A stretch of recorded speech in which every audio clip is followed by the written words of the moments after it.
certo? Aqui, mais um vídeo no La História, mais uma discussão transatlântica. Dessa vez a gente trocou o Lucas por outro português, então eu tô ficando minoria aqui dessa vez. Se apresentar aí. Vai, um dos dois. Olá, sou o João.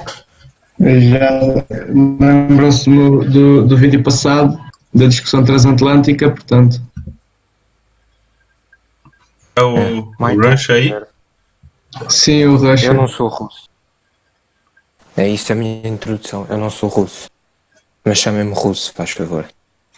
Ok, é o russo. suficiente. Vamos lá. Primeiro tópico. As tensões que originaram a Guerra dos 6 Dias. Quem quer começar? Posso ser eu. À vontade. Prontos, as tensões que começaram a Guerra dos 6 Dias começaram no final da Segunda Guerra Mundial, em que a Palestina, que fazia parte do Império Britânico, queria a independência, mas só que os ingleses enganaram-nos e em 1948 criaram o Estado de Israel, que é o único Estado que tem uma maioria judia na população.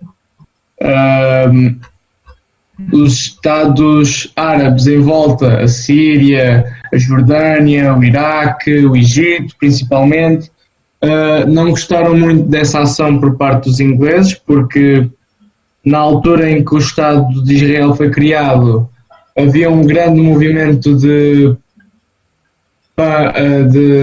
pan-árabe, que era unir todos os países árabes num só, e aquele pequenino Estado zionista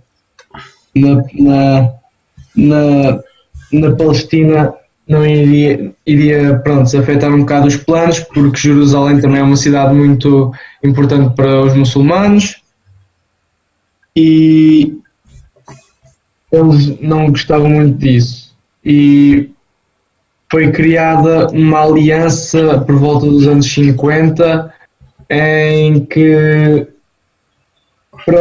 uma aliança entre países árabes para ver se conseguia derrubar Israel. E a Guerra dos 6 Dias começou em 1967, mais exatamente no mês de junho.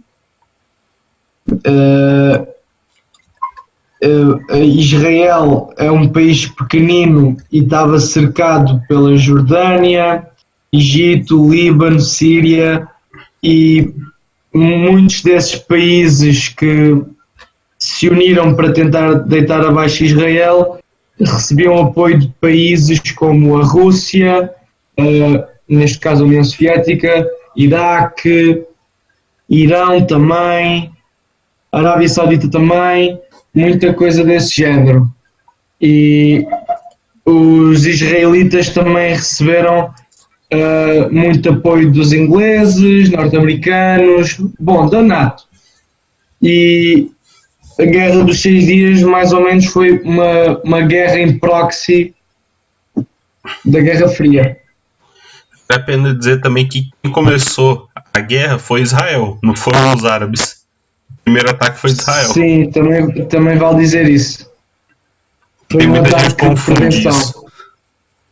Até que Israel só ganhou porque foi esse primeiro ataque. Sim, foi um ataque de prevenção. Destruiu a Força Aérea Egípcia. E Síria. E a da Jordânia também. Sim, também. É de todo mundo. Exato. Mais fácil de dizer assim. 6 dias de guerra e um monte de gente morreu de um lado e ninguém morreu do outro. Se não me engano foram o quê? 20 mil baixas para os árabes, né? E acho que não deu 1000 baixas para Israel. Acho que sim, deixa eu ver aqui. Eh,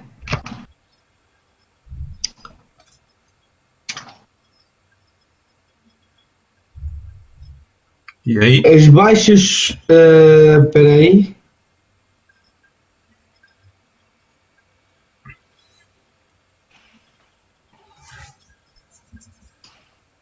As baixas.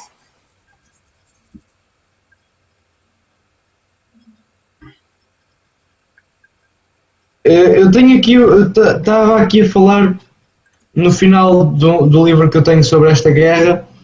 Israel, para capturar os montes Golã aos sírios, Tá aqui. perdeu 127 soldados, morreram 127 soldados do lado israelita, 5 foram feridos. 4 pilotos da Força Aérea foram capturados, 160 tanques destruídos e foram destruídos também 122 tanques no Sinai na Jordânia. Ou seja, e presumo que para os Montes Golã as baixas sírias devem ter sido muito mais altas que as baixas israelitas. Tem outro ponto que é o armamento de Israel facilitou o combate nas colinas de Golã. E Sim, como é uma região montanhosa, os israelitas eles usaram. Como que é o nome daquela arminha lá? A Uzi, né? sim, eu Uzi. A Uzi que é uma submetralhadora pequenininha, enquanto os sírios estavam equipados com a K-47. É uma arma, pode ser uma arma excelente, mas é uma arma excelente a médio alcance. Quando você vai lutar em morro, você vai lutar a curto alcance, geralmente. É isso. E também nos combates da Jordânia e do Sinai, os israelitas tinham uma maior vantagem por exército mecanizado, mais móvel, os egípcios e o Jordão. Porque os egípcios e os jordães usavam muitos caminhões, usavam muito veículo que não tinha blindagem. O que facilitou o trabalho da Força Aérea para destruir esses veículos. Enquanto que Israel tinha já muitos tanques, por exemplo, Israel usava o Centurion, usava os M60, usava também uma versão modernizada do Sherman, que era aquela com o canhão de 90mm francês. Também vi que os egípcios e os jordanos e isso tudo tinham muitos tanques, mas praticamente não os usavam só para defesa, ou seja, os tanques estavam ali parados sem fazer nada, ou seja, estavam a ser usados de forma errada. Sempre eu acho que eles tinham um tanque russo. Acho que eram os egípcios. É o T-50, acho que era o T-50. Sim, mas eles O T-54 e 55. tinham um daqueles tanques pesados, o IS-3 ou o IS-4, não sei qual é que é, em que acho que era o IS-3. Sim, o Egito utilizava o IS-3. Acho que também que é o IS-3. Sim, acho que o tanque supostamente é para ser usado para ir em frente e perfurar as linhas e fazer isso, né? Mas eles em vez disso deixavam o tanque parado num sítio qualquer sem se mexer. Ou seja, também não E tudo bem que o IS-3 ele conseguia aguentar esse processo. Ele tinha uma blindagem capaz de aguentar o canhão de 105mm americano a uma certa distância. Se você aproximar demais, você acaba com o IS-3 também. Mas o problema é que os israelitas tinham superioridade aérea e tanques parados no meio do deserto é basicamente como pôr um espelho, ou é basicamente como pôr uma lâmpada numa sala escura e acendê-la. É, realmente. Vê-se de longe. Falta também armamento antiaéreo, né? Eles praticamente não tinham, parece. Exato. Os árabes tinham um armamento antiaéreo russo, mas só que em muito poucas quantidades, porque ainda estavam a receber, os soviéticos ainda estavam a enviar armamento antiaéreo para eles. Enquanto que os israelitas não, os israelitas, caso a Força Aérea, tinham muito sistema antiaéreo nas mãos deles. E nessa época, apesar de você já ter antiaéreos guiados de mísseis guiados, ainda tinha uma grande parte do armamento antiaéreo que era feito por canhões. É. E canhão contra jato, você tem que dar um belo de um acerto, hein? Coisas mesmo assim. É a Segunda Guerra Mundial ainda. A Segunda Guerra Mundial já dava trabalho com os Você não tem? caça-motor. Imagina os caça-jato. As B-17 não conseguiam bater os ME-262 lá. Não, nunca mais. Esse é um exemplo. Tanto é que, se eu não me engano, acho que na Guerra do Vietnã mesmo, o B-52 já parou de ter o artilheiro. Porque não era tão efetivo. O B-52 só tem o piloto e copiloto. E o homem. E o homem que lança as bombas, pronto. O B-52, as versões iniciais dele, ele vinha com uma torre com 4.50 na cauda. Só que eu acho que na Guerra do Vietnã mesmo, acho que a quantidade de B-52 abatida chegou a ser maior do que a quantidade de caças abatidos pelo artilheiro. Era isso. Se não me engano, só tem registro, acho que só registro de 4 caças abatidos pelos artilheiros.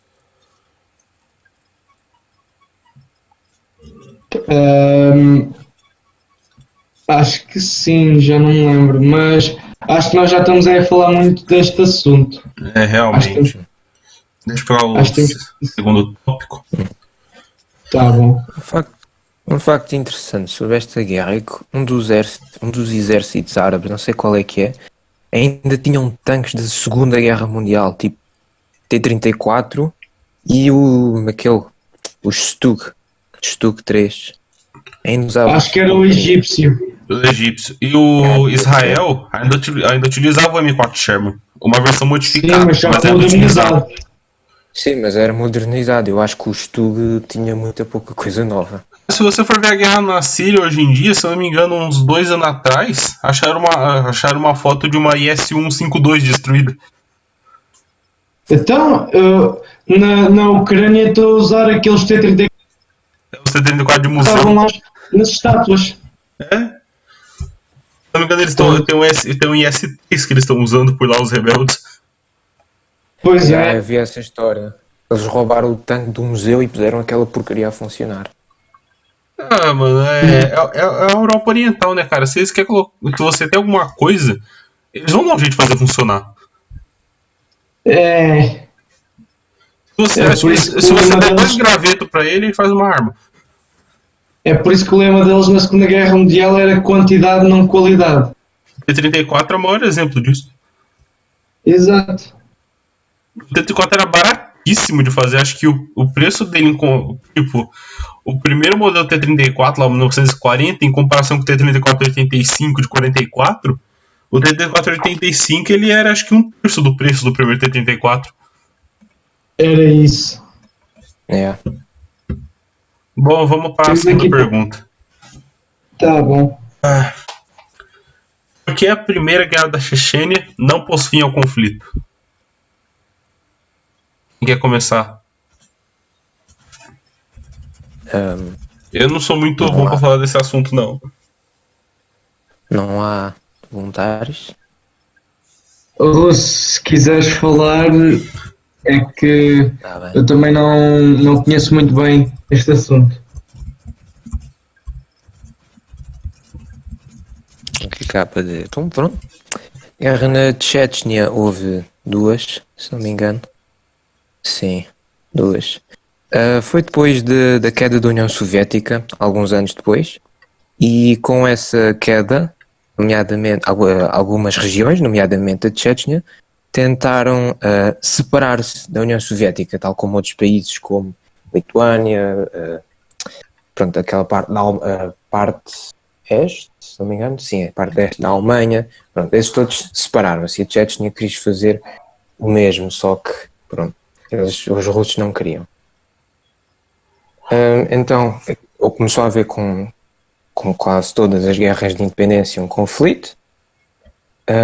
Este começou, foi, se não me engano, 1944 até 1996. Esta foi a primeira. Isto foi um completo falhanço para o lado dos russos, peço desculpa. Para o lado dos russos, porque eles, pronto, basicamente entraram na Chechnya sem pensar. Simplesmente lançaram os veículos blindados em direção à capital e foi só isso. Ficaram cercados, as baixas foram muito elevadas comparado com os rebeldes uns anos, tiveram de acabar por sair da Chechnya, mas pronto, passado alguns anos voltaram lá outra vez. Alguém quer dizer mais alguma coisa? Se eu não me engano, na primeira guerra da Chechênia, eu não sei quando era a segunda, mas na primeira guerra da Chechênia, os chechenos eles tiveram a ajuda do Mujahideen, o grupo que lutou contra a União Soviética no Afeganistão. Sim. Pois foi. Os países aí nessa região, principalmente grupos terroristas, né, ajudam-se sempre uns aos outros. Por isso é que havia boas armas, e não só mesmo os soldados, até próprios soldados das Mujahideen foram para lá. E o que aconteceu foi que os rebeldes chechenos, com a separação da União Soviética, tentaram ganhar independência como os outros países, mas a Chechênia não era uma república soviética, fazia mesmo parte da Rússia. Como chama aqueles oblast, né? Eles falam que é a província. Acho que é um oblast, sim. Eles eram um oblast, porque acho que era o Grozny Oblast, porque a capital é Grozny e deve ser o nome. Mas eles não eram uma república soviética como o Cazaquistão, a Lituânia, a Estónia, a Bielorrússia, a Ucrânia, não eram iguais. E aquela região ali, principalmente do Cáucaso, acima da Geórgia, uma grande influência do Islã. Pois tem. Eles têm uma grande. São uma maioria muçulmana dentro da Rússia. Na verdade, aquela região do Cáucaso, a relação dela com o Islã é estranha, porque é tudo banhado por Islã, exceto a Geórgia. A Geórgia, por mais estranho que pareça, é muito católica. A bandeira dela, se não me engano, é uma cruz católica.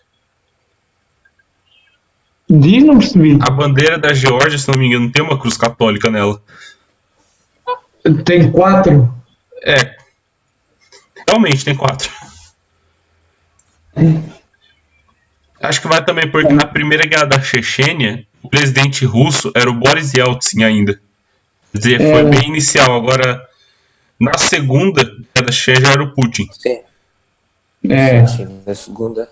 Uma coisa que eles também faziam muito na primeira guerra na Chechnya, na segunda também, é que quando eles viam que estavam a perder, eles cometiam atos de terrorismo na Rússia, basicamente para fazer os russos sair. Não sei se vocês já ouviram falar, houve aquele incidente num teatro e num hospital.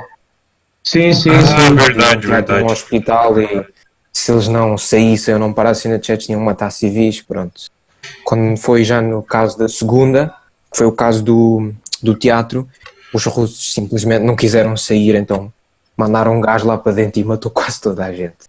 E dá para falar também que a quantidade de baixas civis ela foi estrondosamente maior na primeira guerra da Chechênia. Se eu não me engano, acho que foram 100 mil civis mortos na primeira guerra da Chechênia, em comparação acho que com 25 mil da segunda guerra da Chechênia. A primeira guerra da Chechênia teve em volta de 130 mil baixas. Também é porque a primeira guerra da Chechênia, eu acho que a Rússia ela tentou abusar um pouquinho do bombardeio aéreo para bombardear as principais cidades. Acho que isso deve ter causado muitas baixas civis. Sim, porque foi um bombardeio desenfreado. Tipo o que os aliados fizeram na Segunda Guerra na Alemanha. Pois foi. Na primeira guerra da Chechênia, a Chechênia conseguiu independência, não foi? Num tempo? Até a segunda? Foi independência de facto. Tipo, é independente, mas não é bem independente. Não tem reconhecimento externo, né? Tecnicamente. Acho que é isso. Aquilo estava mais ou menos independente, mas lá dentro houve vários, como eles se chamam, warlords, em que cada um tinha o seu territóriozinho. Ou seja, apesar daquilo já não fazer parte, havia mais territórios lá dentro. E era de etnias diferentes, né? Havia uns territórios que eram muçulmanos, outros outra coisa qualquer, por isso não era muito independente. Foi lá o Putin e pegou de volta. O bom e velho Putin. Toda a gente?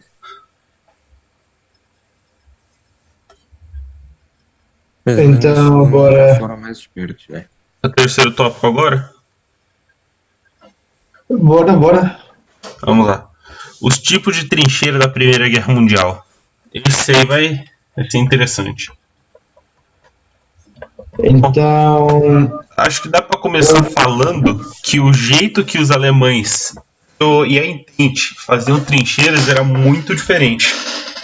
Principalmente os alemães, eles davam uma importância maior à guerra de trincheiras.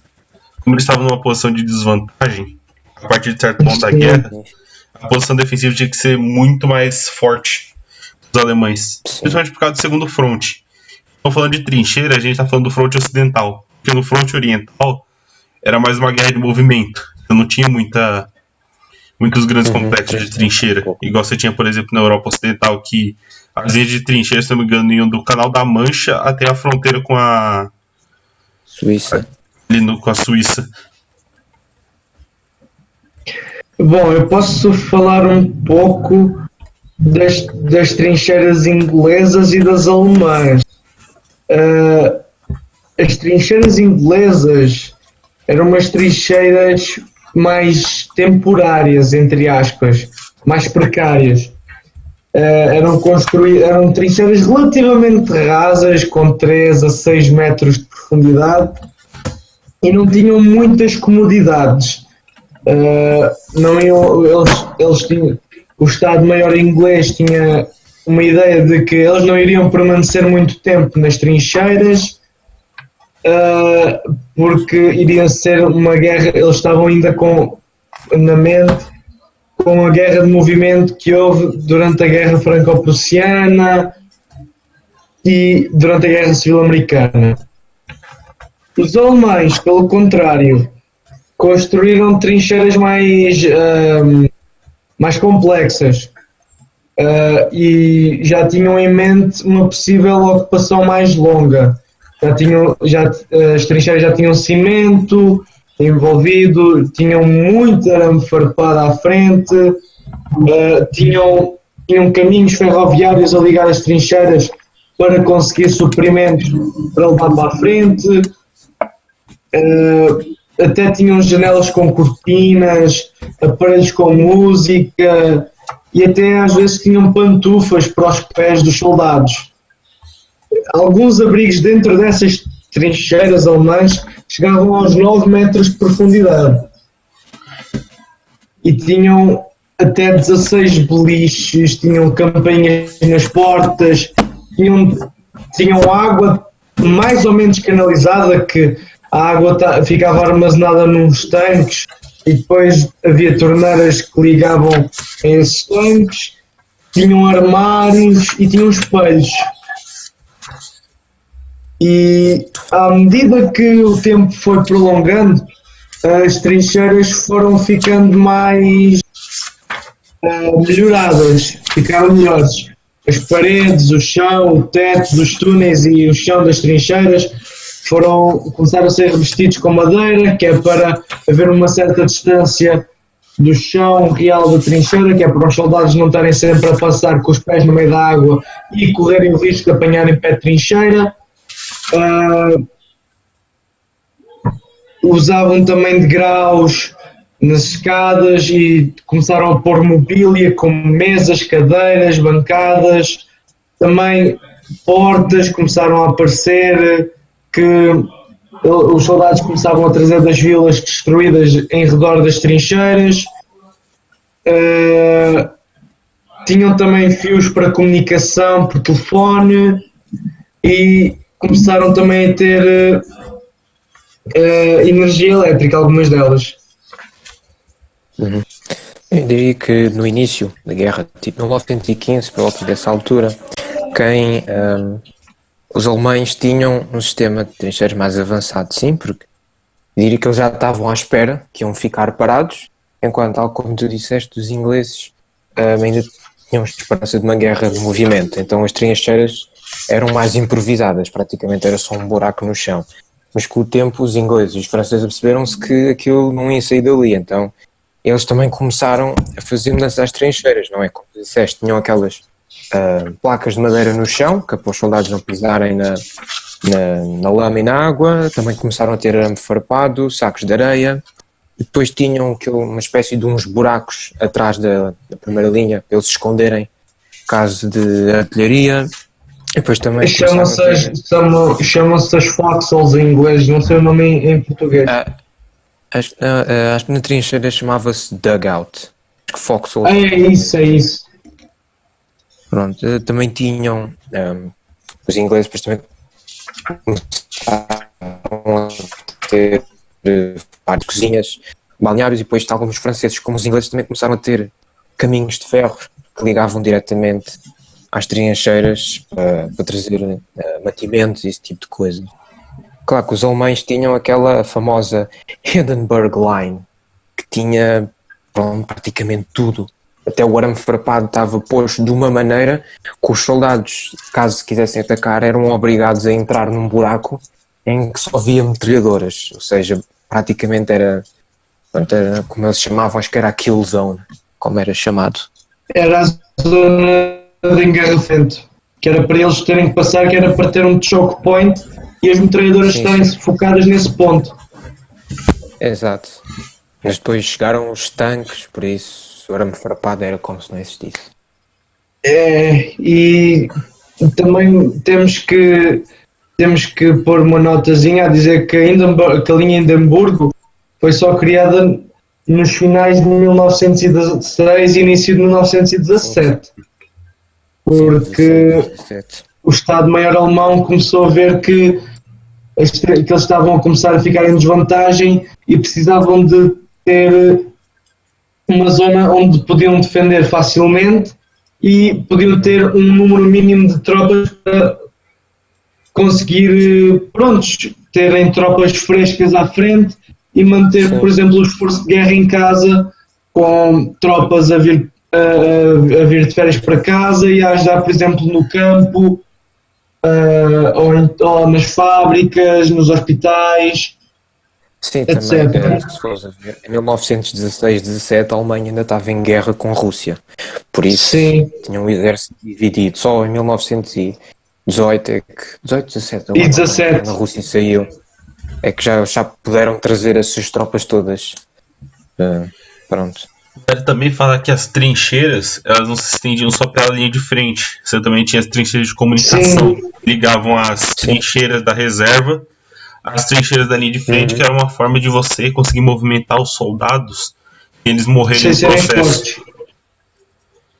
E geralmente eram essas trincheiras de comunicação, onde ficavam banheiro, suprimento, essas coisas.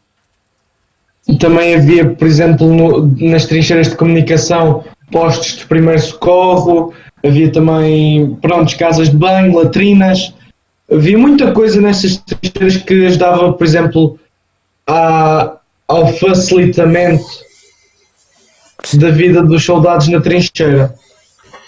Se não me engano, até foram os franceses um dos primeiros exércitos a usar caminhões para sustentar as trincheiras, porque se tu chegares uns comboios demasiado perto da trincheira, a artilharia pode atingi-la, acertar nos comboios. Ou seja, o que eles faziam era, no caso dos franceses, se tivessem comboios ao pé das trincheiras, eram comboios muito pequenininhos, principalmente só para usados para transportar tipo munições para os canhões e esse tipo de coisas, porque a forma deles sustentarem as trincheiras é principalmente por caminhões, e no caso dos caminhões eles não estão presos a uma linha de ferro, né? Têm estradas e se for preciso criar uma estrada, simplesmente é o caminhão ir lá, ou se houver relva, tirar a relva. Por isso os caminhões acabam por ser mais flexíveis que os comboios. Mas também os comboios têm uma vantagem sobre os caminhões naquela altura, porque caminhões, como ainda eram meio que subdesenvolvidos, ainda não tinham muita potência, ainda não conseguiam levar muita coisa. Sim, no caso dos tanques ainda tinham de ser através dos comboios. Exato. E da artilharia, também muitas munições de artilharia tinham que ser movimentadas por comboio, muita coisa. Normalmente o que era transportado por caminhões eram coisas mais para a infantaria em si, tipo armas, munições, coisas Sim. para a enfermaria, não era nada de pesado, né? Os caminhões Comida também. Se nós formos a ver os caminhões nesta altura, as rodas pareciam rodas de bicicleta, né? Quer dizer que Sim. o motor também não era assim grande coisa. Então, bora O último. para o último tema? Sim, para o último tema. O último tema.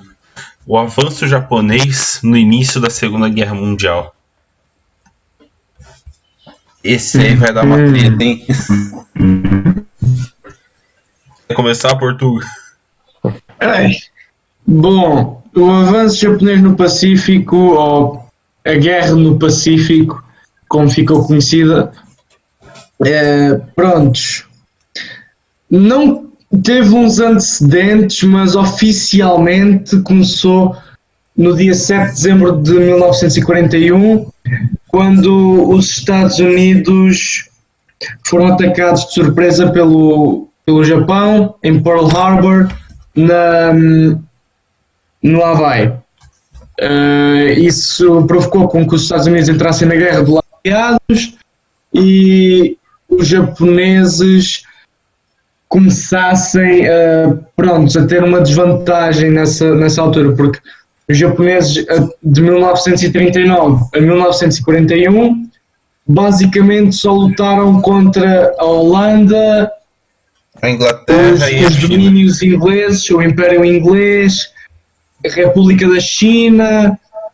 Se nós formos a ver, esses exércitos com que eles lutaram nem estavam muito bem equipados. Pois não, o Império Principalmente o Britânico. inglês. O inglês estava focando todo o esforço em manter tropas na Inglaterra contra uma possível invasão alemã. Sim. E ele negligenciou completamente as tropas coloniais da Ásia.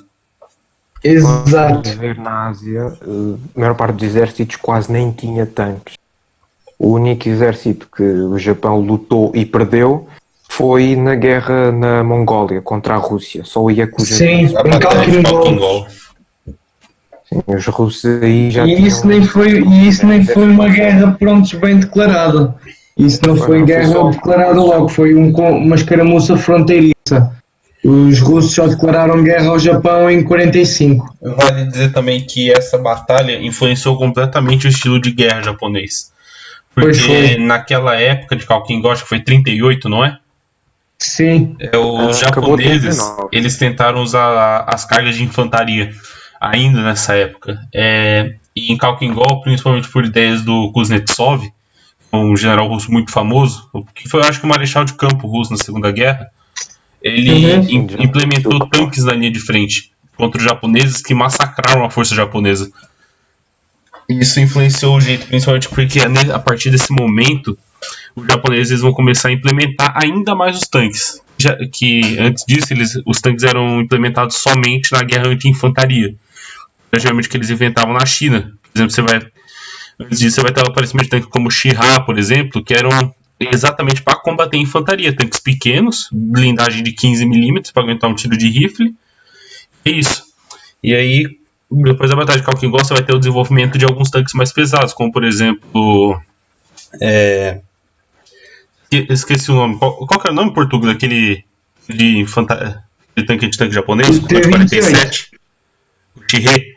É o Shihei. Ah, sim, o Chihei. O Shihei, ele não muda muito em comparação com o Shiha, só que o Shihei ele vai ter uma arma de entre aspas, alta velocidade, tem projéteis antitanque, e ele vai ter uma blindagem um pouco mais forte, de acho que 50mm.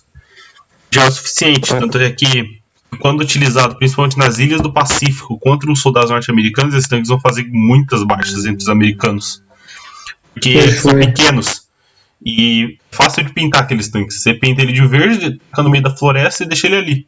Alguma hora algum soldado americano vai passar e vai tomar um tiro de 47mm no meio da fuça. E Apesar de já saberem que tinham, pronto, para usar mais tanques, nós olhámos para o mapa do Pacífico.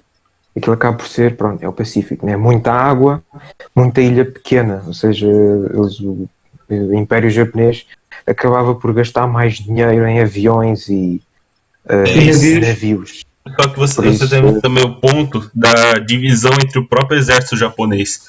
não me engano, o exército japonês ele queria um alto investimento em tanques e caças de apoio, como, por exemplo, o Stuka alemão, que no caso os japoneses tinham o D3A1. E a marinha japonesa preferia investir em torpedeiros e em navios, que causa uma divisão no investimento dentro do próprio Japão. Então, os japoneses, apesar de saberem que precisavam de tanques, não é? Nunca tinham tanques em quantidades suficientes e, como também o exército não recebia o mesmo apoio que a marinha, nunca conseguiram desenvolver tão bem tanques como foi o caso dos ingleses ou mais, os americanos que chegaram ao final da guerra tinham tanques muito avançados, enquanto os japoneses tinham no máximo 3 ou 4 protótipos. Os tanques mais bem desenvolvidos japoneses que foram colocados em produção, que era, se não me engano, o Shinu e o Shito, eles ficaram restritos à defesa das ilhas principais, contra uma possível invasão. Sim, nunca foram usados em E eu acho que as duas primeiros pontos assim, do avanço japonês no Pacífico, acho que dá para se colocar como a Batalha das Filipinas e a Batalha do Mar de Coral. Acho que elas foram decisivas em qualquer aspecto para a campanha do Japão.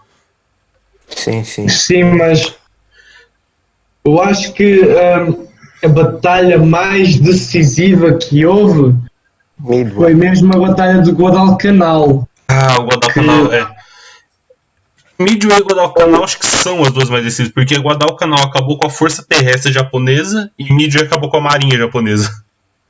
Sim, e Guadalcanal, pronto, foi também uma forma de o governo norte-americano poder usar para propaganda, porque os Estados Unidos, quando foram atacados em Pearl Harbor, pronto, ficaram desolados completamente, ficaram enfurecidos, ficaram com vontade de querer cortar a cabeça a todos os japoneses que visse à frente. E a Batalha de Guadalcanal foi a primeira vitória americana na Guerra do Pacífico e serviu para um grande aumento da moral tanto no exército como na marinha, na força aérea. E também houve alturas nessa batalha. A vitória em Guadalcanal ela vai proteger a Austrália de uma possível invasão, porque com a derrota naquela posição, os japoneses perdem a cabeça de ponte no sul da Ásia. Exato. E Guadalcanal foi importante por causa disso, porque a Austrália não estava preparada para se defender de uma invasão japonesa. Nunca na vida. Uma invasão japonesa, se fosse bem sucedida, os japoneses, com a forma como eles, com a experiência que eles já tinham em invadir ilhas, em invadir, e a experiência que o exército japonês tem e que a marinha japonesa tem, a logística que já está bem desenvolvida para esses casos pelo Japão, a Austrália podia cair em dias até, se fosse bem estruturada a invasão, porque a Austrália, a maior parte da população vive na costa, não vai viver no meio, no outback. Portanto, isso tá, viver para aí também morres. Pois, aí é que está.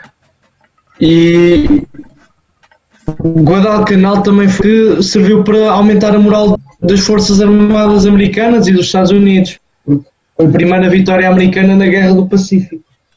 Midway também foi muito importante, se não me engano.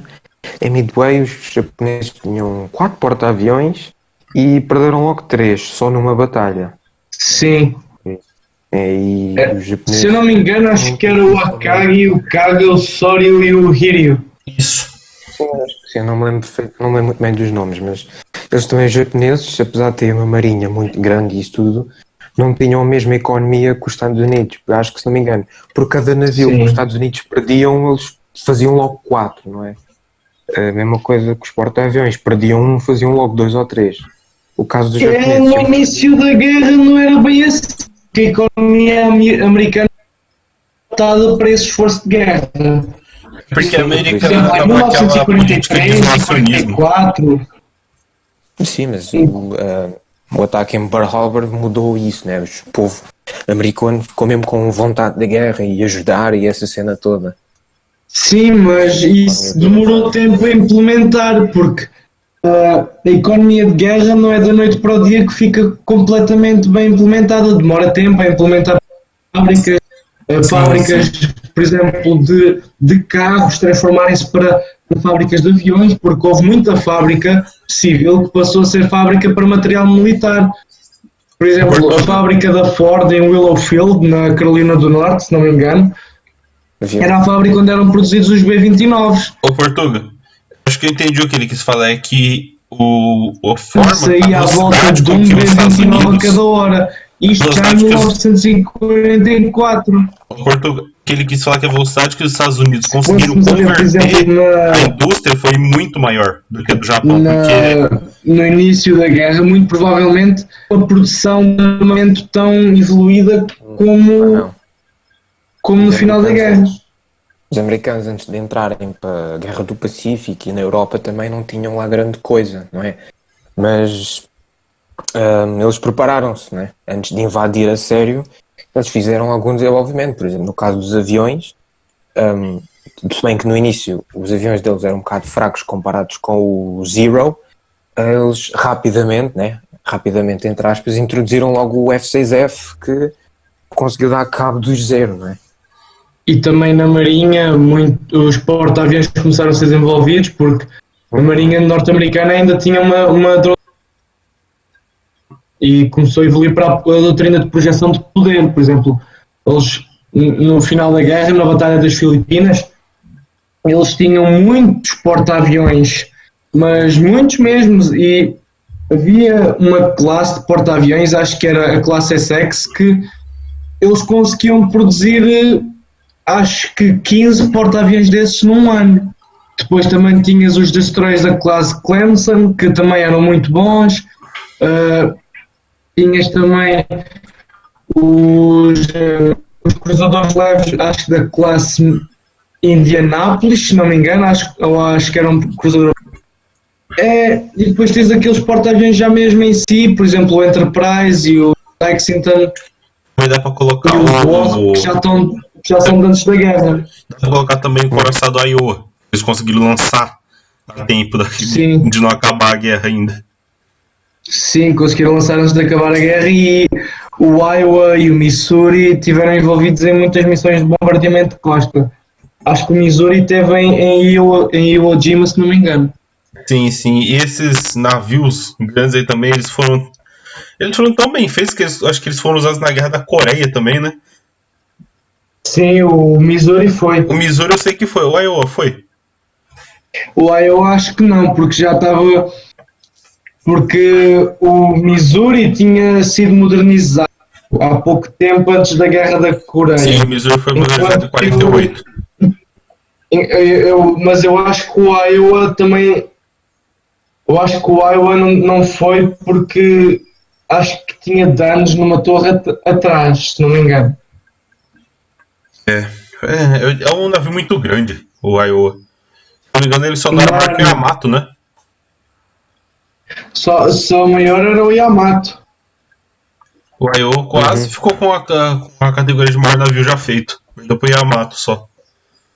Pois foi. Era o maior battleship japonês, não era? Era aquele grandão lá. Que precisou de acho que 6 torpedos e 28 bombas para afundar aquela desgraça.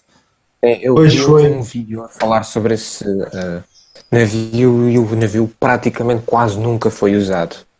Pois foi. É por causa do domínio de submarinos americanos. Aquilo lá você não tinha como fazer uma guerra de submarino com um encouraçado. Porque também a doutrina japonesa ainda estava muito ligada à guerra russo-japonesa. Onde eles se basearam na Batalha de Tsushima. Sim. Porque a marinha japonesa, no final da Primeira Guerra Mundial, tinha muitos couraçados, mas muitos mesmo. Tinha já os Kongo, tinha os Tone, e depois também estava já a desenvolver os da classe Nagato. A única coisa assim que o Japão realmente superava os Estados Unidos no começo da guerra era Vamos falar, aviões de detecção, aqueles aviões navio, eles tinham como que era? O H6K, que era o nome dele, eu não lembro. Ele era superior ao Catalina em alcance e em velocidade. Sim. Como é que se chama? Mas são anfíbios, aviões anfíbios, não sei se é Isso, aviões anfíbios. Sim. Sim, também tem isso. Os Tanto é japoneses também que têm muitos. a Batalha do Mar de Coral, ela só foi ganha pelo Japão por causa desses aviões anfíbios, que eles conseguiam ser lançados das ilhas ao norte e ter o maior alcance do que os aviões japoneses, do que os aviões americanos que partiam de porta-aviões. Mas há uma coisa, a Batalha do Mar de Coral é uma batalha, prontos, um bocadinho indecisa, porque é uma vitória É uma vitória estratégica tática japonesa, americana, mas é uma vitória tática. americana. Não, é uma vitória estratégica americana e uma vitória tática japonesa. Foi o que eu falei. Portanto, é muito discutível isso. Só que naquele momento foi uma vitória japonesa, porque isso aí ainda não tinha acontecido Midway, e os japoneses conseguiram afundar um porta-aviões americano. Os japoneses isso era uma vitória. Vamos não. Se não me engano, o avião que tu Rogério. falaste há bocado, o Catalina. Oi. O avião Catalina. O que tem? Foi esse que tu falaste há bocado, não foi? Foi. Catalina. Sim, esse avião era, acho eu, que era principalmente usado para busca e salvamento, não era muito para mais ataques. Não, ele não era usado para ataque, ele era usado para observação também. Sim, reconhecimento. Sim, mas também busca e salvamento, que há histórias sim. de eles aterrarem na água para salvar marinheiros, pronto, do navio. Barcos afundados. Acho que havia um grupo que chamava os Black Cats ou uma coisa qualquer assim. Sim. Esse era dos PBI Catalina. Vale falar que o Catalina é usado até hoje também, né? É. Em certos países é. Como modelo civil e como avião bombeiro.